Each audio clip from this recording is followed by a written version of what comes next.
Hello, hello. It's Christina Barr. You're watching Black Tea News.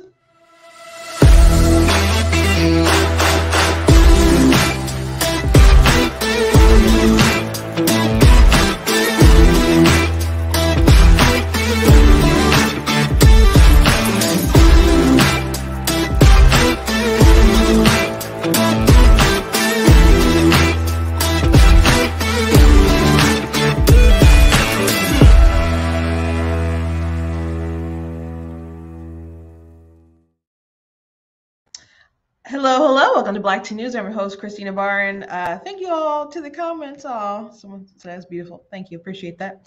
We're going to be talking today. McCarthy finally won speakership, so we'll be talking about that. There was an intense moment on the floor, by the way, with Rep. Rogers and Gates. And there's been a lot of funny memes. I did grab one today. So with the whole outburst, though I've seen funny videos about it and etc. But Matt Gaetz also said that they've calmed down and they'll get along fine. But there were some intense moments on the floor.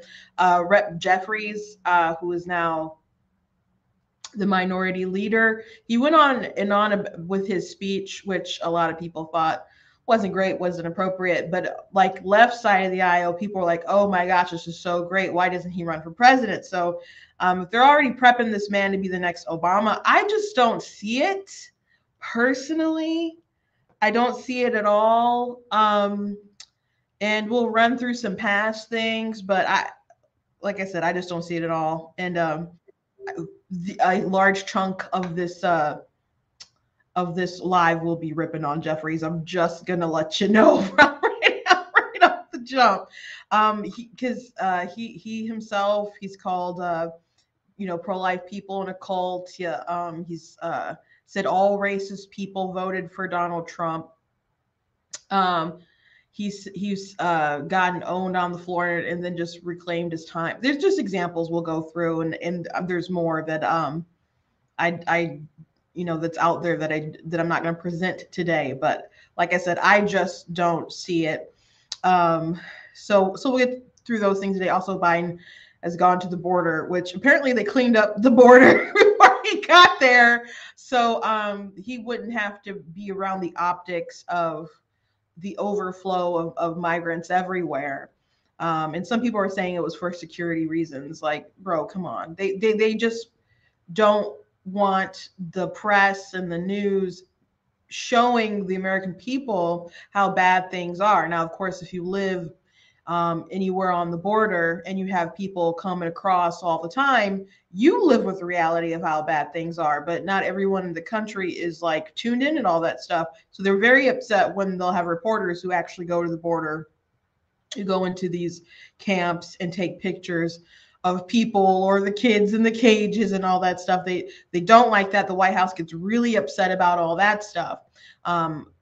So Biden finally came down to the border. Perhaps this is him trying to appear more middle of the aisle so he can win some independents. There's some numbers that, as far as independents, that don't look good for him. They don't look good for Trump either. But they definitely don't look good for him, especially if Trump doesn't end up being the nominee that he has to contend with. So perhaps he's making his big pitch, which, by the way, I think Biden might not be the end-all person. I think there's some other people kind of still playing their cards to see if they're going to be able to go on a national scale. So we'll talk about all those things today. But before we jump into it, I want to encourage you guys to go to blacktnews.com. Check out different content on my website, different articles that I have on my website, different videos that I have. I want to thank all my new subscribers. My YouTube is steadily keeps increasing. So thank you guys there. As I said, check out my articles on my website. I want to thank Brighter Michigan PAC. I am back in their studio today. If I say something today that triggers you, they don't care. I do not care. No one cares. It doesn't work like that. I'm just using the space. So I very much appreciate the PAC and all they did during the midterm election. They're doing some stuff to expand, but I'm thankful that I've been able to use the studio as I've been growing Black Tea News. So they have been a great partner. So I very much appreciate the work that they do. Also check out different merchandise that we have on the website, like Black Tea News mug. We got the Constitution is Glorious Liberty document. I was going back today and looking at some of my older TikToks, and someone was, gosh, it was, do you guys remember when Sonny on The View said it's an oxymoron? A black Republican is an oxymoron. So I replied to someone had posted that on TikTok, so I had stitched that video and just ripped her a new one. And I'll repost that video. I didn't post it on YouTube, so I'll probably post it on YouTube and maybe on my Twitter. I'm pretty sure I've posted it on my Facebook before, but and I just referenced and started quoting like Frederick Douglass. And I also pointed out that if you're going to say something like the party switch, I'm like, Frederick Douglass will not be. I don't doubt there'd be probably a lot of stuff in the Republican Party that he probably would not like, especially some of the fecklessness of it. But he would not march arm in arm with folks who were okay with aborting babies at any point of time in the pregnancy. So, so I'm pretty sure he'd still be, if not an R, still be on this side of the political spectrum. So I'll have to repost that, but he's my man. Love Frederick Douglass. So got some good stuff you guys can check out at the website. And also just want to mention and continuously keep mentioning that I do have my book, God is, of course, God is Blatantly Against Abortion, that will be coming out soon. So make sure that you guys are signing up for information on the website so you can keep up to date. If you're interested, and people have reached out like, hey, are you coming to this place? I'd like to see you in person and stuff. If there's some kind of invites out there to come speak at Republican events or, and not just regarding this particular topic, but just like I'm just throwing it out there in general. I'm like trying to not hit this sun that's coming in. If you have any requests in general to have me go somewhere and speak and travel, I do like to do those sorts of things. So you can go to the website and inquire about that, and we can work something out. I do like to travel. I've especially done it a lot for preaching and stuff. I like to do that for politics as well. So yeah, I'd like to do like live shows and all kinds of stuff. So if you're interested in that, you can go to blacktnews.com and submit it an inquiry.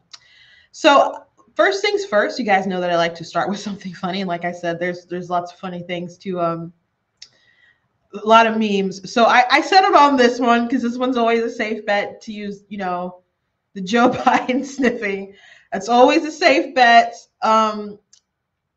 There were some other funny ones that I liked they're controversial about other issues.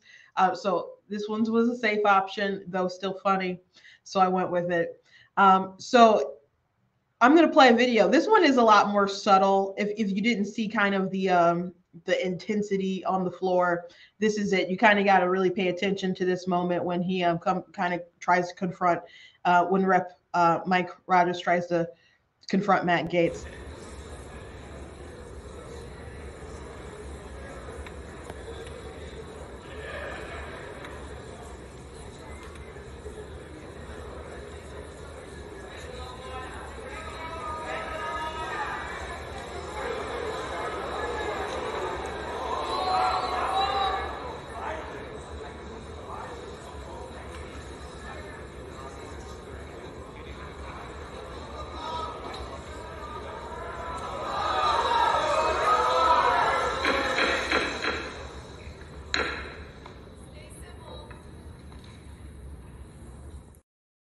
Yeah, so it definitely got intense, and after like 15 ballots, people staying late over the week. I mentioned I mentioned on Friday. I went to an event on Thursday, and Lisa McClain was supposed to be there, but she couldn't be there because they were still going through the votes, and so she sent someone from her office, and I do see Lisa a lot. And Lisa's not even my congressperson, but she's just available. She shows up to stuff. She's probably the most accessible congressperson I've ever, in my time of being involved. But yeah, she was still dealing with that. So I'm thinking about her being absent at this one thing that she intended to be at. There's other things that all these folks intend to be at. Family situations. Someone had a kid and they were in the ICU. and it's taking so long to get through this process. Now, McCarthy made some concessions to folks, and quite a few things are, we'd say would help with good governance. So I've seen a lot of like debate and TikToks with some like Democrats laughing about it, like, oh, it's so embarrassing, these Republicans can't get it together. And this one guy he's a libertarian. He's like, you do know that they're fighting for things that you would probably agree with, things like term limits. Now, I don't know how that's going to go if they actually get that on the floor. Because a lot of people think there should be term limits, but a lot of people obviously don't want to be termed out. So I don't know where that actually goes. McCarthy said the first thing that they were going to do was fire 87,000 IRS agents, which got like a round of applause, obviously, from folks on the right. And McCarthy was saying like that was going to be a priority, like hire us and we're going to fire all these agents. And I'm a little like, I want that to happen, don't get me wrong, but I went on a big kind of rant about that because I feel like a lot of Republicans don't know the message, how to convey a message to the American people. And there's a lot of people who, frankly, they might not like what the Democrats are doing, but they don't trust Republicans necessary to make it better. So a lot of people who are on the fence, they vote with the devil they know rather than crossing over and doing something different. So you really have to give people the option of, you got to spell it out, make it clear. And then you also have to show how these 87 IRS agents are going to invade their lives, because so many people are like, oh, well, that's just for people who are actually cheating the system, or that's for people who are making, like millions of dollars, and not me. And it's like, no, you have to break it down. Like, they want to look at your Venmo account if you've got $600. Like you have to really break it down to these folks and make it personal. So I really do think that the Republicans overall have a messaging problem. And I hope I really genuinely, of course, hopefully, want them to get their act together on that. But anyway, here's Gates talking about that intense moment on the floor. There was a tense moment late night Friday night when Congressman Mike Rogers, expected to be the next chairman of House Armed Services, confronted you. You guys both serve on the Armed Services Committee. What was that all about? And are you guys going to be able to work together on armed services? Well, Mike Rogers is going to be a terrific chairman of the Armed Services Committee, and we share a deep commitment to our national defense, to our men and women in uniform. And of course, in a late night moment of high drama, people can have moments of frustration. But Mike Rogers and I have a 6-year productive working relationship. We're going to work together wonderfully going forward. And I don't think there should be any punishment or reprisal just because he had an animated moment. He has my forgiveness, and certainly is someone who's done great things for our national defense and will continue to do those great things. Animated moment. I like the way how he put it, to just kind of downplay it. But, it's not like we're watching a World Star video. It's just kind of jarring because it's like, I know these old dudes just fighting, and things getting intense on the floor in Congress. So, we've seen more outbursts than that. So, I like that he just called it an animated moment. But yeah, I'm sure they'll work through it. But the memes will live on. They'll continue to live on. Anyway, before I get to Jeffries and his speech and everybody, saying, oh, this is so great. And I'm going to play his alphabet moment. That's gone pretty viral. I was asked about presidential picks. And I just want to point out that Jeffries, people are saying, oh, this is so good. Like in 8 years or something like that, is he going to be like the next Obama and pushing? I don't see it. I'm not getting that vibe. The people who push who they want to push, but elections will, filter out folks.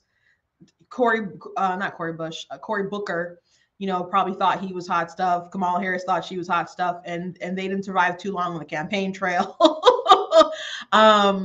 My sister said that Cory Booker is a lot better in person as far as him able to kind of connect with people. Sometimes you watch him on the Senate floor and he does his grandstanding. He just comes off so goofy with his I am Spartacus sort of moments. So some people feel that, and people on the right are just like, row, you're a dork. But she said he's a lot better in person. My sister used to work for the RNC. Kamala Harris was just like, she'd have some moments in the Senate where she would like set up stuff to grandstand, which so many of these people just grandstand to get, clips on the news or get stuff viral. So much of this job is unfortunately theater. Not that it should be theater. That's just what we're observing. So many treat it like theater.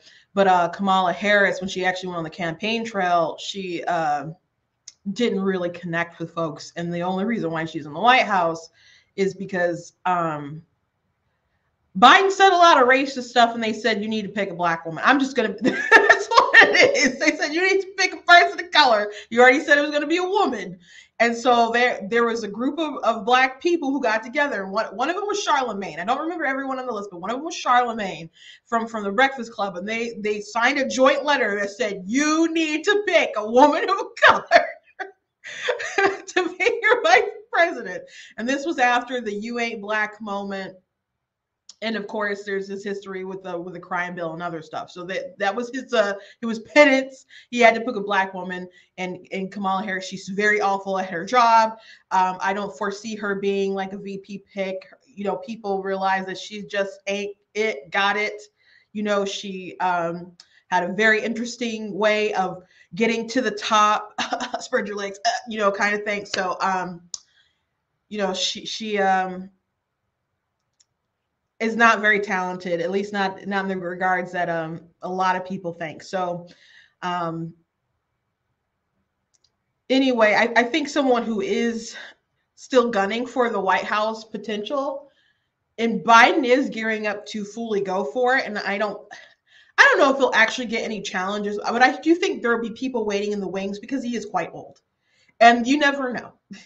So if he does something that is very bad in the long run for the Democrats, then there might be someone that's saying, hey, I'm running, or it's best that I run, or it's best that he not run. He's a very stubborn old man. So who knows? He might still try to push it regardless. He didn't get shellacked in the midterms. Therefore, he feels empowered to do it. He's gearing up for the reelection. But it's very obvious to me that Gavin Newsom wants to have like higher aspirations. It's also very obvious to me that Gretchen Whitmer has higher aspirations. Now, after she won her reelection, she claimed that she didn't have any interest of going to DC, which is interesting because we all know that she was trying to be Biden's VP. Like, she thought she was going to get that. Rumor has it that she wants to be someone's VP, and she will step down, and Gilchrist will become governor for 2 years, and then he'll be kind of an incumbent and run for governor himself the next time we have an election, which 2026, I guess. So that's the rumor out there. If you're dreading that in Michigan, just wanted to put that out there. I don't take her seriously when she says she doesn't have aspirations, in Washington, because it's just not true. It's just not true. I think the stars look like they align for her. I think she'll be a prime candidate to try to go to the White House. She's a female. She's a Midwest governor. Though a lot of people hear what she did in Michigan and how tyrannical she was, they're like, I don't want that here. However, she just won her reelection. I think that'll embolden her as well as far as the trajectory forward. So,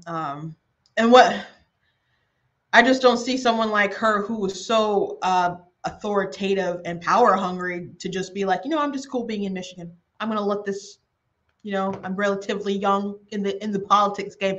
I'm just going to chill here. I just don't see that.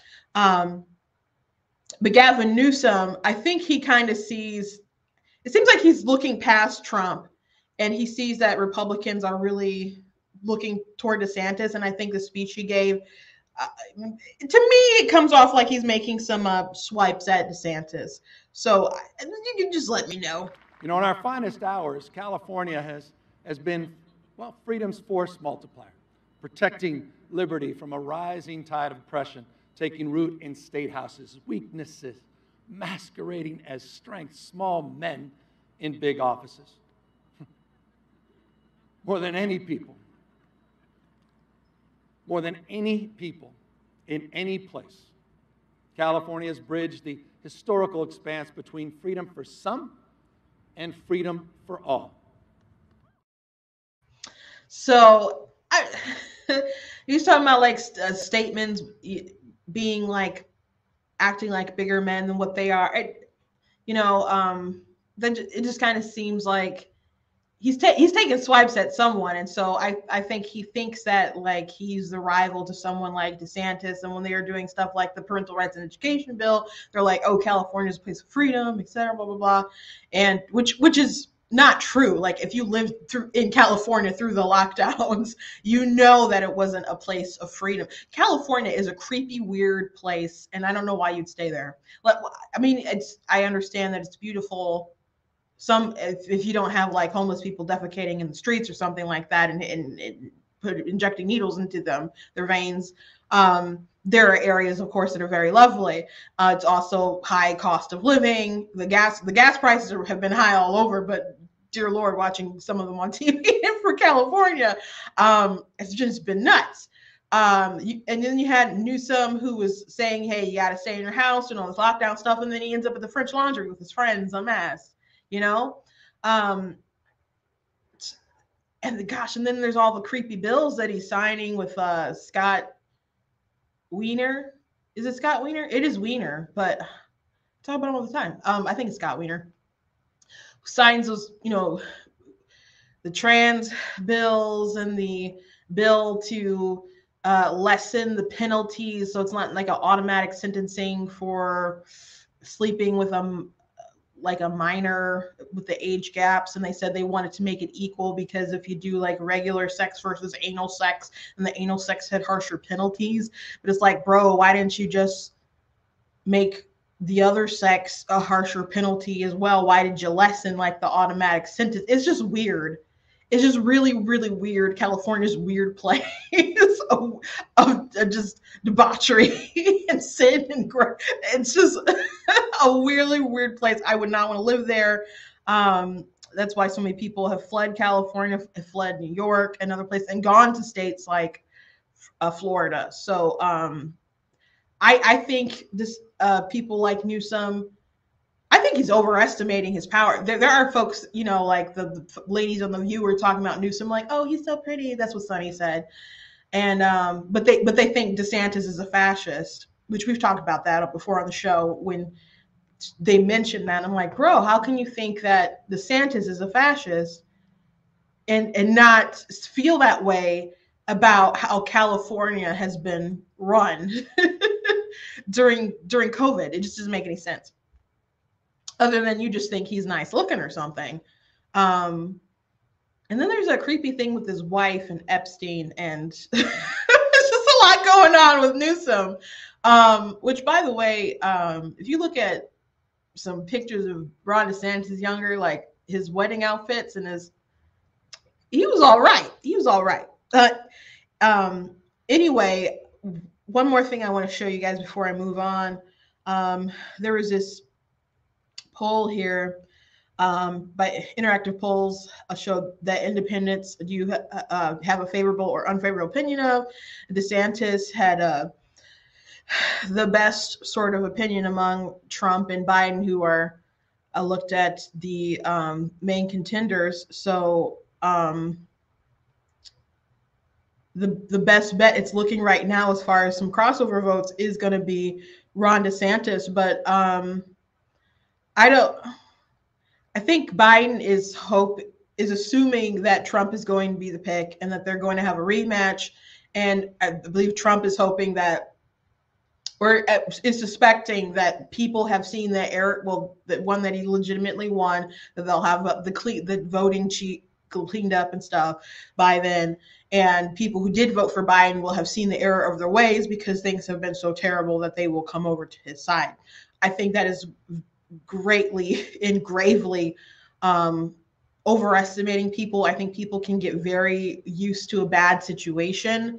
It would depend how bad things are, because I think people don't like to admit that they're wrong. And so there have been plenty of people been like, oh, I screwed up that vote, or I'm no longer a Democrat, or COVID opened my eyes, and how they treat it. There's been plenty of people who have done that. But there are still many people that are like, things are bad, but and we'll say Biden is bad, but they'll still say Trump is worse. Even though they don't really have much, when they try to think about it, the reasons aren't so.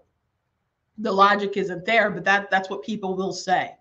So if you're just hoping that a huge chunk of people will just go ahead and pick, see the error of their ways and go toward Trump, I don't know about that, because if they get so used to how things are, then they start fantasizing. They've already fantasized about how bad things were during the Trump era, because things didn't get really kind of scary for people until COVID, with the lockdowns and people getting sick, and the media started with that. But people still thought it was like chaos every day, because on the news are like, oh, Trump is a Russian asset, and every day he's going to be arrested and impeached, and they just they're like, oh, they're only giving tax breaks to the rich, which isn't true. And then New York Times even did like an article like, yeah, you benefited from the tax cuts, but it also showed that people were unaware that they benefited from the tax cuts. Like, it just didn't register in their minds. So people didn't even realize how good they had it during the Trump era. So so much stuff was made up in their imagination, and now time has separated them further from those years, and they're living through Biden. They might be like, things are bad now, but just remember back when things were, they might still think it was bad, especially since the media was like chaos every day. So they're going to have to really kind of pull some new tricks and have a better messaging than I think they did in 2020, because I think 2020 was just like, hey, we did a good job. but again, the media makes a lot of people feel like that wasn't the case. So I think they gotta, switch up a lot of different stuff to really make people cross over. But I think there's a lot of people who think Ron DeSantis isn't going to get in the race because of what Trump will do, or how they'll have to heads up against each other. And if Ron DeSantis wins, if Trump will still stay in and run independent and stuff. There's just a lot of things that I guess can make you hesitate, but at the same time, it is kind of DeSantis's moment. And if he doesn't shoot his shot, then he might not really get it back. So that will not be an announcement that's coming anytime soon. That would be way later in the year, probably like middle of the year, when something like that would be announced, if it's going to be announced at all. So just have to watch out for that. But to the people who are saying that Trump would, if he lost the primary, that he'd run independent, I do think there's a serious threat of that, which, as a matter of fact, Trump tweeted out an article. I'm sorry, not tweeted, but he posted an article, I think on Truth Social, that talked about the possibility of that. So I think he was hinting and kind of threatening of what he might do, but I'm not convinced that he would finance it. That's a lot of money to do a presidential campaign and run as an independent. It would ensure that the Democrats would win again. So one, that would be awful, but I'm not sure that he would do it. I'm on the fence about what he would and wouldn't go through with. So, I don't know. I don't know, but we'll see. Anyway, let's get back to the Hakeem Jeffries, his speech when he did his little minute rant. I'm sorry, this is like a minute and 20 seconds, but he goes through the whole alphabet. And this is what everyone is like raving about. Of course, this wasn't his whole speech, but this is the moment that's gone so viral. Will always put American values over autocracy, benevolence over bigotry, the Constitution over the cult, democracy over demagogues, economic opportunity over extremism, freedom over fascism, governing over gaslighting, hopefulness over hatred, inclusion over isolation, justice over judicial overreach, knowledge over kangaroo courts, liberty over limitation, maturity over Mar-a-Lago, normalcy over negativity, opportunity over obstruction, people over politics, quality of life issues over QAnon, reason over racism, substance over slander, triumph over tyranny, understanding over ugliness, voting rights over voter suppression, working families over the well-connected, xenial over xenophobia, yes we can over you can't do it, and zealous representation over zero-sum confrontation. We will always do the right thing. Yeah, so yeah, Jeffries is a racist. So he's definitely made a lot of comments. So anyone, people are saying, oh, he's so eloquent and he's the next Obama, he could be president in a couple of years, etc. And I don't know, that's not the vibe that I got when I watched his speech. This was the vibe I got. I was going to rip his heart out. I'm the best ever. I'm the most brutal and vicious and most ruthless champion there's ever been. There's no one can stop me. Lynx is a conqueror. No, I'm Alexander. He's no Alexander. I'm the best ever. There's never been anybody as ruthless. I'm Sonny Liston. I'm Jack Dempsey. There's no one like me. I'm from Nairclaw. There's no one that can match me. My style is impetuous. My defense is impregnable. And I'm just ferocious. I want your heart. I want to eat his children. Praise be to Allah. Yeah, that's the vibe that I got like immediately, and I was like, he sounds, anyway. So first of all, Jeffries is an election denier. So he mentioned QAnon, and QAnon has a lot of like conspiracy as far as elections and what was supposed to happen, and the military coming in with bringing back Trump. Like there was always a new thing the QAnon people were saying. But you know what, the thing that the QAnon people like talked about, they had a lot of different stuff, a lot of different conspiracies. But the thing that the media seemed to hate the most is when they talked about the sexual stuff and the pedophiles. And I thought that was so weird. I'm like, I know that they believe in weirder things, but they're like, one day they asked Trump in the White House, like, QAnon believes that you've come to save America from the pedophiles. What do you think about that? He's like, well, that sounds good, right? Like, he's like, I don't know what they believe. He's like, but that sounds like a good thing, right? And I'm like, yeah, obviously that's a good thing. I heard someone say that what QAnon got wrong is the fact that we are going to be saved. Pretty dark, but yeah, they just seem really, really obsessed with, like, even, do you guys remember that Netflix when they came out with a Cuties movie? And there was these articles like the QAnons hate cuties. And it's like, no, a lot of people who are not affiliated with that at all think this is weird. This is really gross. This is inappropriate. But anything that people started complaining about, like sexual stuff, they were throwing it to QAnon. I'm not seeing that as much as before. Like maybe 2 years ago, like anything that was like kind of sexual related, people complain about it in mass. They're like, it's QAnon.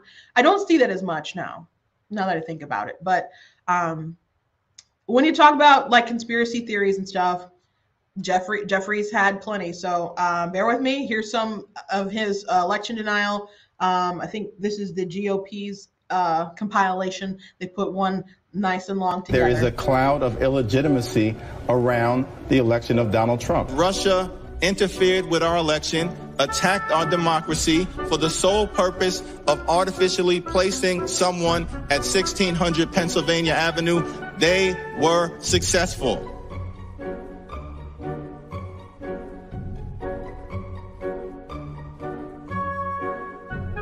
There is clearly a cloud of illegitimacy hanging over 1600 Pennsylvania Avenue that's growing bigger by the day.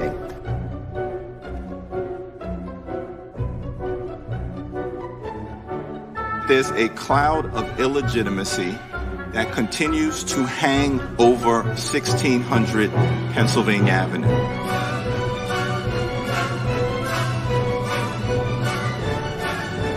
So-called president of the United States. So-called president. So-called president. So-called president.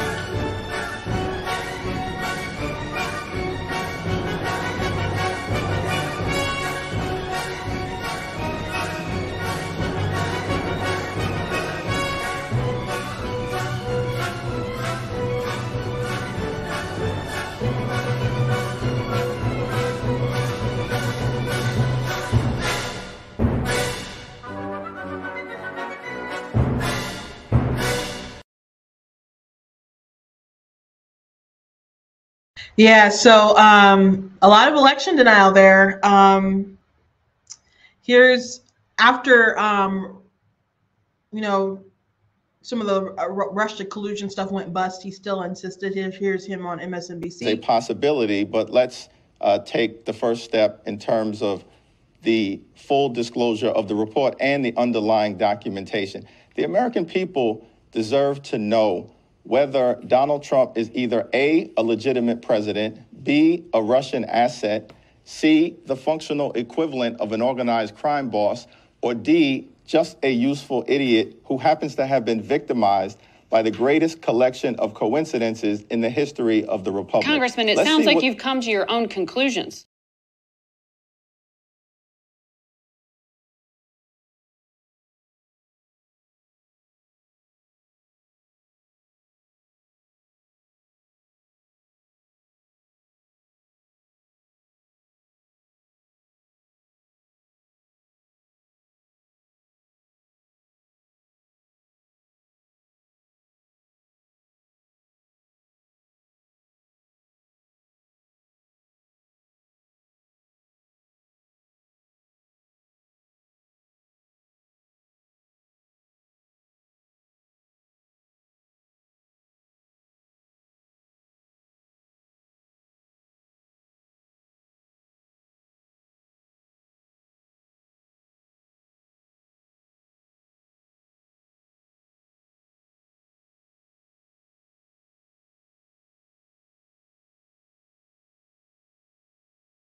Yep, sorry about that. Not sure what happened. Just kicked me out for a second.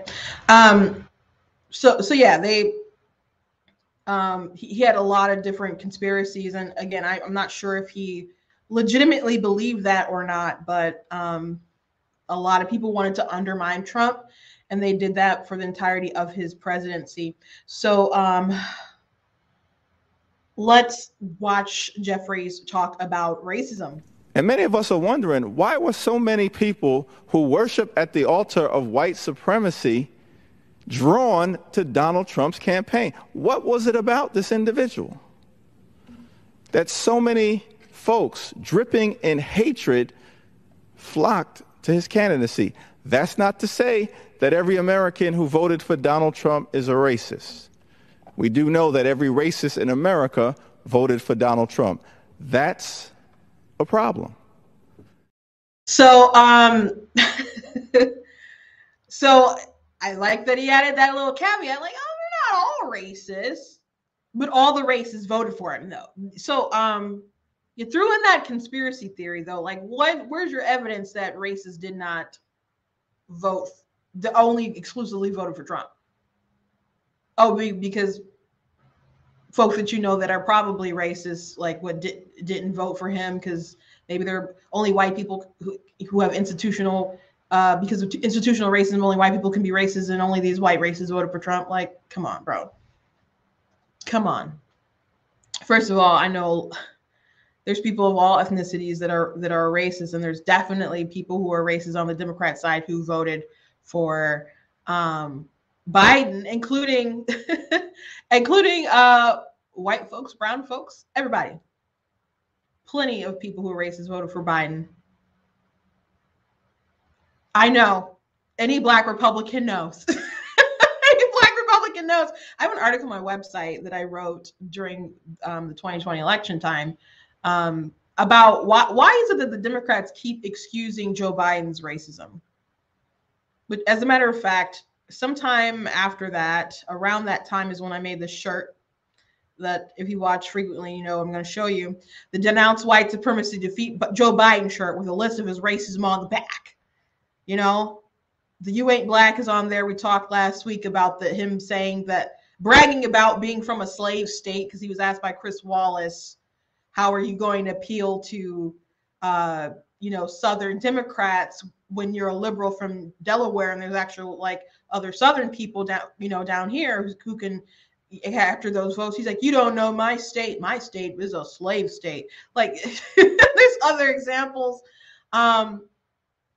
Again, Joe Biden did so many snafus during the election. Do you guys remember when he was talking to like a group of Hispanic voters? And he was like, unlike the African-American community, the Hispanic community has diverse thoughts about different things. And that's more or less what he said. I'm not quoting it perfectly, but I'm like, bro, why'd you do that? Like, why'd you say that? And it's not like if he had said that the black vote is more uniformly votes Democrat, I couldn't deny that. That's just a fact. But he said, you guys have diverse thoughts about different things. So we're talking about topics within the spectrum of who you might vote for. And he's like, black people, they think alike. They're not diverse with their opinions and their thoughts. Look, not unlike you guys. You're the interesting minority. So it's like, when you get with minorities, do you think the way that you bond with Hispanics is to just talk nasty about black people? It's not like you're doing it private. There's a camera there, sir. So that was another thing that happened on the campaign trail that was pretty wild. That was pretty wild. So people still went out and voted for Biden. People still went out and voted for Biden. You know, it's funny when people are like, Trump is a racist. And I'm like, oh, well, give me an example. So there is like a Vox, I think it's Vox, that has a big article with a list of like things that they deem as racist. But you start like going through some of them, and it's like, well, that's not true. That's not true. That's not true. That's out of context, etc. But people have to usually point to that list. So when I'm confronting someone, I'm like, give me an example, like in person. And it's hard for them to do. I'm like, I have a list for Biden for sure. I have a list. I have a list. But as I said, if you're a black Republican, you know that there are plenty of racists who went and voted for Biden because you know how you've been treated. You know how you have been treated by not only like other black Democrats who mistreat you for daring to have a different thought, but even white liberals like have the audacity to say the most outlandish things if you dare to think differently, to think outside of the plantation, as Candace Owens and other folks might say. So this is a great clip. I've showed it before. With Jeffries addressing racism. He was challenging a witness, and I'll just show you. Mr. Paoletta, you've echoed a similar sentiment. I think your quote is, many on the left hate Justice Thomas because he is a black conservative who has never bowed to those who demand that he must think a certain way because of the color of his skin. What evidence do you have to support that incendiary charge? When Chairman Benny Thompson calls him an Uncle Tom because of his views on voter ID and affirmative action, when in fact more black Americans support voter ID and with respect to affirmative action in college education, they're 62% opposed to it. So that is the most vile, disgusting thing you can say. And so yes, that's the evidence. That's the evidence I just gave you. Reclaiming my time. Yes. There are a lot of vile, disgusting things that can be Well, you just said. asked me for an example. The notion that is, right, when some members on this side of the aisle and others have been called the N-word throughout different points of our life, belies the point that you have a particular bias. And it's an overstatement, which is not surprising when you look at the balance of your testimony. And if Chairman Benny Thompson has an observation to make, he's entitled to free speech. You apparently believe that Jenny Thomas, regardless of how many conflicts she has, is entitled to her own political opinions as well. Can I give you another example? No. Let me go to... I can give you another example. No, he didn't think he had the receipts, and he had receipts, and then he tried to undermine it. He's the perfect example of someone who wants to speak with no intention of listening. No intention of listening. And by the way, I believe he's a lawyer. You don't ask questions. You're not supposed to ask questions if you don't know the answers, what they're going to say. So he had receipts, and apparently he had more examples, but he wouldn't hear it. He reclaimed his time. How mature of him. And then he goes into, well, these people have been called the N-word. Like, did he think that only if you're called the N-word, then that's like a racist slur? Uncle Tom is a racist slur. And it's unfortunate that people use it as a racial slur, because the book Uncle Tom's Cabin actually changed a lot of hearts and minds of people towards slavery. They started adapting it to stage plays and stuff, because people in the North, you think, oh, the North was good guys, the South's the bad guys. But the truth is that a lot of people just had apathy toward the situation as far as slavery, and they're so far removed from it. So they just didn't understand the plight. A lot of people are like, I don't want to fight for that. So it just, you had to soften the hearts of the people. And as the war got grittier and more people started to die, people really needed to be about something bigger as well. And so the book Uncle Tom's Cabin really did show people the plight of the Negro and what was going on. So the fact that anyone would use this book and it would get morphed into a racial slur, that you would call someone an Uncle Tom, which, you know, Uncle, they call Clarence Thomas that. I'm sure Larry Elder, you know, has been called that. I've been called that. My dad's been called that. My friends that I know have been called, a lot of people I know have been called that time and time again, and even worse. But it's really, if someone has the audacity to call you that, I doubt that anyone who uses that slur has had the impact of positivity toward the Black community like that book actually had. So it's just like wearing a sign that says, I'm an ignorant person who's also a racist. So like I said, Jeffries didn't think that he had receipts, and he clearly did. And it's unfortunate that anyone, particularly a Black man, should say those sorts of things, especially about Clarence Thomas. Jeffries also in his speech, he said, he mentioned the cult, like something over the cult. I just want to remind you guys who he thinks is in a cult. You stand on the side of the Constitution, or you stand on the side of the cult, which wants to impose its values on the rest of us. So yeah, he thinks people who are for equal rights, born and unborn, are in a cult. And by the way, these imposing values, that's people want to do that on the left. Like they say imposing values as if they're just thinking about ultra religious people who want to protect the unborn, as if non-religious people aren't pro-life.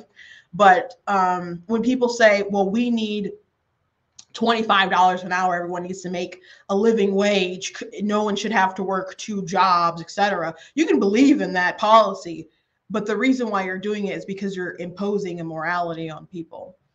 You're imposing a belief that people shouldn't be able to negotiate pay and come to an agreement. You're imposing a belief that the government should get involved, I guess with the threat of it's always with the threat of the gun, I suppose, to enforce that wage, because you think that's moral, because people shouldn't have to work 2 jobs for some reason, when people that's just not the people would do what they had to in order to survive, and people just don't have that kind of grind today. Not at all. But those are beliefs that they want to impose upon people. So just because you don't have a religious belief doesn't mean that you don't have some kind of secular belief that you're trying to impose on people, especially when you get the government involved. And particularly with abortion too, because you're the reason why you believe that you should be able to do it, and some of it's like go purely like bodily autonomy sort of thing, which there's another body inside your body, so that doesn't really track. But they'll say, well, it's not really a life, or it may be technically alive, but it's not a person, though it is a person. But they'll say it doesn't have personhood because it doesn't meet what they believe to be human value. Well, that's a belief, and you're imposing your belief, and it's resulting in literal force. So he also said something else about pro-life folks. Oh yeah, remember when they were saying MAGA Republicans are extreme radicals? The threat right now in this country to the American people are extreme MAGA Republicans. That's the threat. That's the problem. That's the crisis that we confront. Extreme MAGA Republicans. Why? They are extreme on reproductive freedom. Yeah, so that's what makes you extreme. That's what makes you extreme. And I'm not saying there's not people on the pro-life side that don't have more extreme views, but he just think if you're pro-life, he just doesn't. He thinks those are extreme views because like you're controlling women's bodies, et cetera, blah blah blah.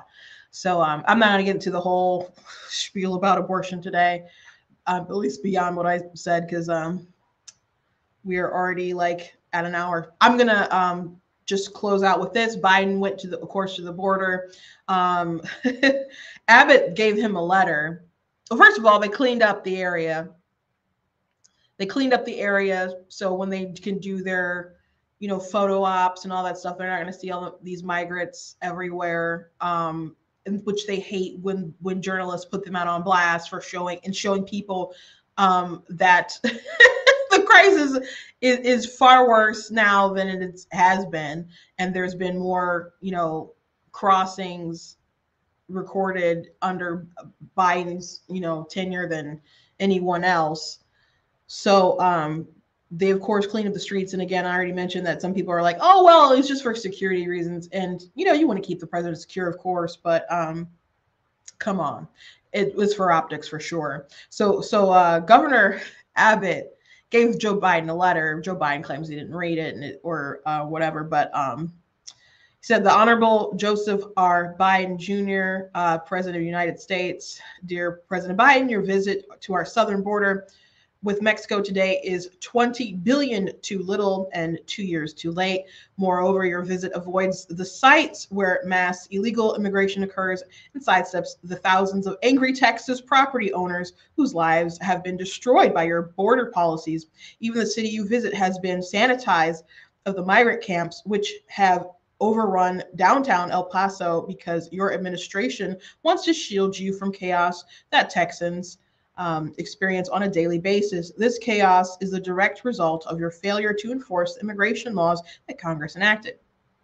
Under President Trump, the federal government achieved historically low levels of illegal immigration. Under your watch, by contrast, America is suffering the worst illegal immigration in the history of our country. Your open border policies have emboldened the cartels who grow wealthy by trafficking deadly fentanyl and even human beings. That's true.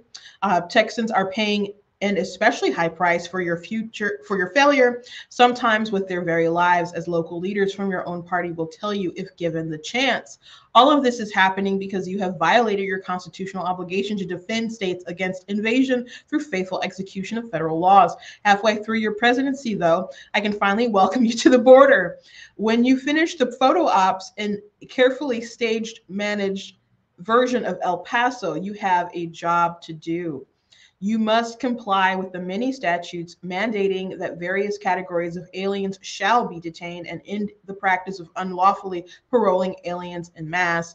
You must stop sandbagging the implementation of the Remain in Mexico policy and Title 42 expulsions and fully enforce those measures as the federal courts have ordered you to do. You must aggressively prosecute illegal entry between ports of entry and allow ICE to remove illegal immigrants in accordance with existing federal laws. You must immediately resume construction of the border wall in the state of Texas using the billions of dollars Congress has appropriated for that purpose. You must designate the Mexican drug cartels as foreign terrorist organizations. On behalf of all Americans, I implore you secure our border by enforcing Congress's immigration law. Sincerely, Greg Abbott.